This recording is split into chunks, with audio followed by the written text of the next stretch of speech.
Just because everyone else says it's so doesn't mean it's so, and just because you say it's so doesn't mean it's so. Because everyone is doing it doesn't mean it's right. One thing I teach my graduates is I don't teach them what to think, I teach them how to think. And it's really important to be able to think for yourself rather than just accepting, number one, your previous knowledge, and accepting what everyone else says or their views and opinions. As the great Einstein says, imagination is more important than education, because education can be defining and is a constant where imagination is open and continually evolving and growing.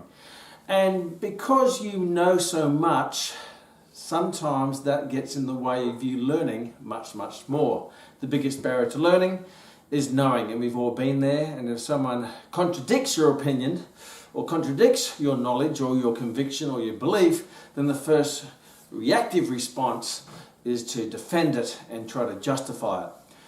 What if we just took all of our knowledge out of our head, wrapped it up, put it aside, and started afresh and started seeing the world for what it is rather than what we think it is? And the exercise profession is full of opinions, as you know, particularly now that we're all connected through social media, and everyone has an opinion about everything. And you know what they say about opinions? Everybody has one, and opinions are like bottoms. Everyone has one, and most of them smell not so nice. So sometimes it's important for you to do an evaluation on your own opinion and to go through a justification process of why am I saying what I'm saying? Am I saying it because everyone else is saying it? Am I saying it because I've said it so much in the past? Then I'm saying it because I believe in it, and it's no longer an opinion, it's not even a belief, now it's a conviction, which means I will defend it. And that's that learning process of when you hear something, you may take it on and then it's an opinion of yours, and then the more you say it, then that embeds themselves into your mindset, and you think now it becomes a belief, and then it becomes a part of your DNA, and it becomes a conviction. And it doesn't necessarily have to be the truth, it's just what you're emotionally attached to. And you're going to hear lots of different things in the profession, the exercise profession, catch by phrases, and I'm going to cover some of them in this session. And this isn't about giving you answers, but this is just about getting you to think and to question maybe your past or current knowledge, and most importantly, the future knowledge that you're going to, how can you say, take ownership of. It's very important that when it comes to knowledge, you don't take full ownership, you grab it and you use it, and then you dispose of it if it becomes useless to you, or you realise that maybe it wasn't exactly correct. And you hear these things floating around. The first one, for example, I hear a lot of is results is 80% nutrition. Well, I always like to go through the process of justification by going to the numbers. So how can we justify that from a numerical point of view, from a factual point of view, from a defendable point of view, from a tangible point of view, rather than an airy-fairy number that's floating around the universe, and we say, oh my, it's 80%. 80% of results are nutrition and 20% is exercise. So the first question is 80% of what? Now if you say 80%, it has to be 80% of a tangible thing, or an amount. If I say 50% of my apple, then there's an apple and I cut it in half and it's 50%. It's actually easily measurable and justifiable, and it's tangible, and I can see it and I can measure it. So when I say, when you hear 80% of results, what are you talking about when you say results? Is results calories? Is it fat loss? Is it weight loss? Is it growth? Is it muscle gain? Is it metabolism? Is it macronutrients? Is it micronutrients? 80% of results is nutrition. And what part of nutrition are we talking about? Is the macronutrients? Is the substrates of energy? Is it the molecular structure? Is the micronutrients of it? What actually is 80% of what? 80% of what, and what part of nutrition, and what part of results? And 20% of exercise, what part of exercise? Is it distance? Is it intensity? Is it duration? Is it calories or energy expenditure? Or is it workload? Or what actually is it? And you find that you get a lot of blank faces. Yes, blank faces, because they just say it. And because everyone says it, then they just believe it. And what's important, I'm not saying that it's right or wrong or true or false. I'm just saying is that it's undefendable. I've never come across anyone who, is it based on a research study? What study is it? Who published it? Where was it published? And what did they actually measure? What was the methodology? What was the results? What was the statistical analysis? And what was the interpretation of the results and the application of it? But that doesn't exist. What people just go around and they just say these things and they attach a number to it. 80% of results are nutrition. And I have never been able to get anyone to explain to me in detail 80% of what. Now, if I have a lock, a combination lock, and there's 6 numbers, which one of the numbers is the most important? Is the first number, the 80%, the most important number, and 20% is all the other numbers? Or is it the last number? Is that the most important number? Or is that 80% of the results? Each one of those numbers, which one is most important? Which one contributes? Well, they're all important because without one, the other 5 don't work anyway. If I am a race car driver in the Formula 1 and I win the Formula 1 race car championship of the world, and you say, hey, how come your car goes so fast? And I say it's 80% of the speed is petrol. Yes, 20% engine, 80% petrol. Well, you'd think that's kind of weird. 80% petrol, 20% engine. Well, one doesn't go without the other. One's no more important than the other because one doesn't work with the other. The speed of the engine or the car is 80% the steering wheel, or is it the wheels, or is it the carburetor, is the ignition, is the electrical circuit? What is it? Well, all of it's important, all the combinations. So to put a tangible number or percentage on the importance of one thing over the other in a complex process, particularly in the body, the physiology of the body, and the macronutrient and micronutrient of nutrition, to put a number on it is a little bit delusional and very, how can you say, naive. So just be careful that you don't go around saying naive things that can come across as stupid things to maybe high-level thinking people or more intelligent people or more educated people.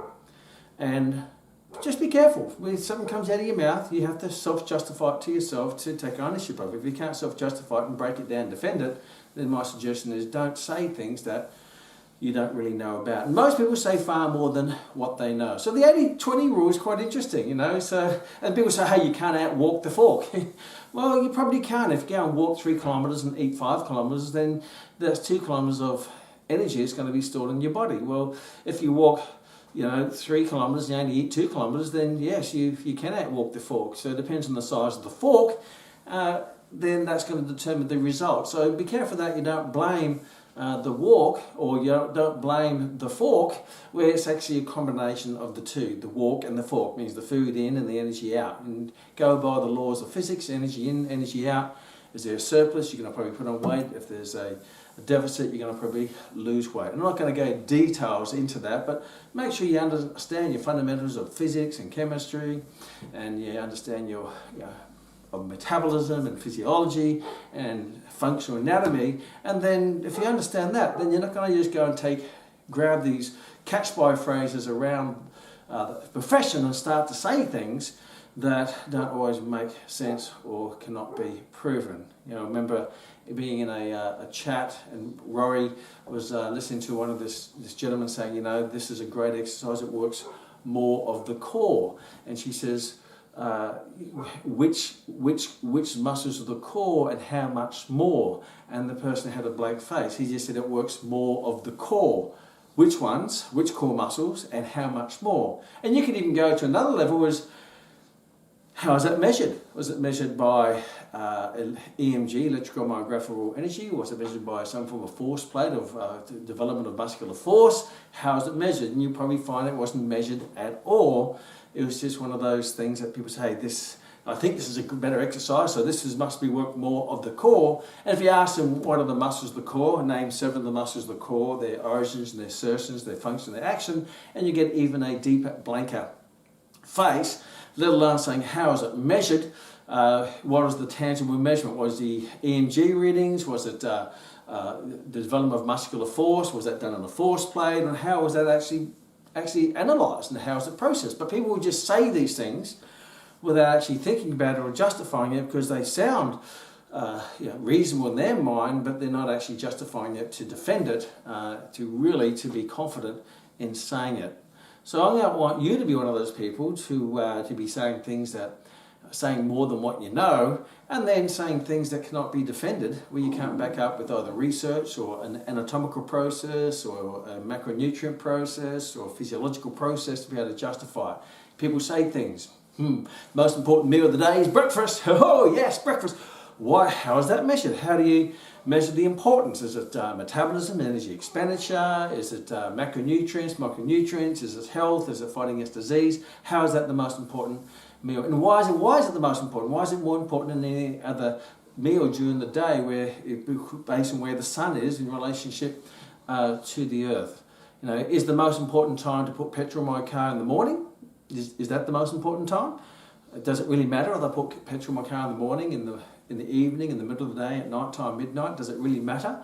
As long as the engine is burning, and same with the body. The body's functioning and burning, and when you put fuel in it, ideally you put fuel in it when you need it, not in a particular time of the day is more important than others. Particularly if I filled my tank of petrol up the night before, do I get up in the morning and race down to the petrol station to put more fuel in it, because the most important time of the day to put fuel in it is during breakfast? Well, that doesn't make any common sense, let alone physiological sense whatsoever. So you hear these things where you should snack on exercise, you should snack on fuel, you should snack on food throughout the day. So, you know, should I put little bits of petrol in my car throughout the day to make it function, or can I just fill it up in the morning and I'll be fine? And my little beautiful dog agrees, he's going, yes, yes, yes. Does it really matter? And you find that if you go down to the research, then it probably doesn't. But people will swear by the most important meal of the day is breakfast. And if you're going to have, don't eat carbs. Carbs are really fattening. Well, what part of carbs are actually fattening? How can we justify that? What is in the molecular structure of a carbohydrate? And if you know anything about chemistry, then carbohydrate and fats are made up of predominantly the same building blocks of carbon, hydrogen, atoms, and oxygen. They're just arranged in a different way. Fat is already in the molecular structure of fat and has twice the calories of carbohydrate. So, you know, first of all, it has twice the energy. So you're saying a macronutrient is more fattening than fat, but it's not fat and it has half the amount of calories. First of all, that doesn't make a lot of sense. And then it's also a completely different molecular structure. At least fat is in the same molecular structure, therefore will be stored as fat. But the carbohydrate has to be remanufactured, broken apart, rebuilt together into a fat molecule to be stored. And that process of converting carbohydrate into fat is a process called de novo lipogenesis. It's interesting, if I eat fat, it goes into the bloodstream and I either burn it straight away or I store it as fat. Carbohydrate on the other side, I eat it, then it will either be used as energy, and it's a preferred source of energy for most because it's easy to burn. And then if I don't burn it, then I will store it, but it doesn't get stored in the fat cells, it gets stored as glycogen. So it goes from carbohydrate to glucose in the blood and gets stored as glycogen, and I can store just under 0.5 kilogram of glycogen. So if I eat carbohydrate, it actually gets burnt or stored. Now, if I eat more than what I can store on a regular basis, then I do have the potential for the body to have an excess carbohydrate or glucose floating around my bloodstream, or what we call blood sugars. Then they will break them apart and rebuild them and store them as fat, and that process is called de novo lipogenesis, which is a complex biochemical process to occur and actually spends energy doing it. So is carbohydrate more fattening than fat? Well, everything you eat beyond what you need is going to eventually be stored as fat. But to say carbohydrate stores as fat faster than fat stores as fat, that's an interesting concept to even start to think about. Particularly when it's carbohydrate, different molecular structure, less energy, has to go through more processes, and when it does go through that process, it's a complex process and expends energy in the process of it. But because the catchphrase now is carbs are bad, well, we've survived many, many thousands and thousands of years up until now. In my life, in the 60s and 70s and 80s, we all ate carb, but we weren't fat, and all of a sudden, for some reason, I didn't know the molecular structure had changed. No, it's the same. Yes, we're just probably eating more of it. And if we're eating more carbohydrate in our food, we're probably also eating more fat. Yes, just go down to any food court and have a look at what people are eating. And yes, they're having lots of chips, which is carbohydrate, but they're deep fried with fat. And they may have corn, they may be having corn chips and with sour cream and all that on it. So yes, it's corn, but it's deep fried with fat and covered with sour cream and so on. So if you just have a look at the other macronutrients in their meal, yes, carbohydrates there, but they're probably having a lot of fat as well. So if we, again, people will say these things that this is the best exercise. This is the best leg exercise. Well, why is it the best, and how is that actually measured? And what is it the best for? Is it best for function? Is it best for muscular activities? Through readings of EMG readings? Is it best exercise for generation of force, or the rate of force development? Is that measured on a force plate? Is it best for, what is it best for? Is it best for that specific sport that you're training for? But people just say it's the best. This is the best way to do it. This is the only way to do it. That's bad. This is good. This is best. This is not so good.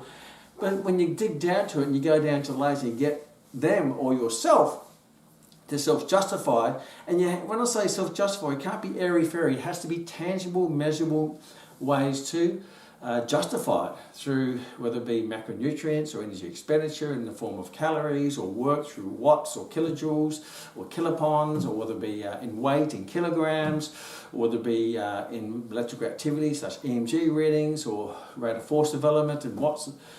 You have to be able to justify it, not just throw these little catchphrases out there and try to say you're an expert because you've just memorized a whole lot of motivational catchphrases, but you can't go to a deeper level to justify it, not necessarily for everyone else, but for yourself, if you're going to call yourself an exercise professional. Because if you're an exercise professional, you should be able to justify everything you say. And if you can't justify it, then you're going to be walking on thin ice until someone comes and asks you that question. Well, what does that mean, and how does that work? Or why does that work, and how does it work, and why does it work? Well, one of my graduates would give me one exercise. This is great for the core muscles. I said, which ones? And the only thing he could say is abs. I said, I'm sure there's more than just abs, and abs in itself isn't quite necessarily an anatomically correct term for the rectus abdominis, not to mention all the other people call core exercises, such as the internal external oblique, the transverse abdominis, and the multifidus, the erector spinae, quadratus lumborum, and all those extra muscles around there. So if you're going to say something, make sure you don't say more than what you know, and learn to think for yourself and question everything. Seek the knowledge, so at least you know that when you're giving professional advice, it is professional advice based and backed up by research, anatomy, physiology, chemistry, whatever it might be. So see you in the next Kmax. Ciao!